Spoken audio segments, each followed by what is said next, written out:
এই ৮ ওভারের ম্যাচের পরই রোহিত শর্মা প্রমাণ করে দেন কেন তাকে হিটম্যান বলা হয়।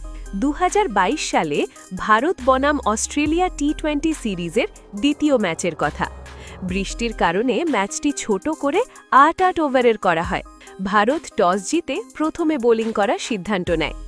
ভারতের হয়ে প্রথম ওভার বোল করতে আসেন হার্দিক পান্ডিয়া। অস্ট্রেলিয়ার ব্যাটসম্যানরা প্রথম ওভার থেকেই বড় শট খেলতে শুরু করে। ভারতীয় বোলাররা উইকেট নিচ্ছিলেন ঠিকই, কিন্তু রানও অনেক দিয়ে ফেলছিলেন। এর ফলে অস্ট্রেলিয়া ৮ ওভারে ৯০ রান করে ফেলে, আর ভারতের সামনে লক্ষ্য দাঁড়ায় ৯১ রান। ভারতের হয়ে ওপেনিংয়ে নামেন কেএল রাহুল এবং রোহিত শর্মা।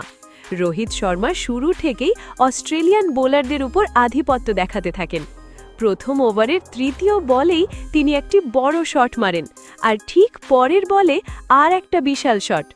অন্যদিকে কেএল রাহুলও ভালো ব্যাটিং করছিলেন, কিন্তু বেশিক্ষণ টিকতে পারেননি।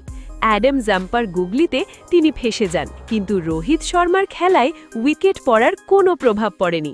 এরপর বিরাট কোহলি কিছুক্ষণ রোহিতের সঙ্গে থাকলেও তিনিও দ্রুত আউট হয়ে যান। একই ওভারে সূর্যকুমার যাদবও অ্যাডাম জাম্পার শিকার হন।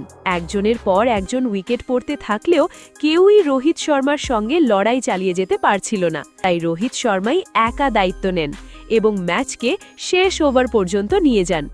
শেষ ওভারে জয়ের জন্য দরকার ছিল ৯ রান। দীনেশ কার্তিক প্রথম বলে একটি ৪ মারেন, দ্বিতীয় বলেই ছক্কা মেরে ভারতকে ম্যাচ জিতিয়ে দেন। আপনি এই ম্যাচটি লাইভ দেখেছেন কিনা আমাদের কমেন্টে জানাতে ভুলবেন না। ভিডিওটি ভালো লাগলে অবশ্যই লাইক করে দেবেন।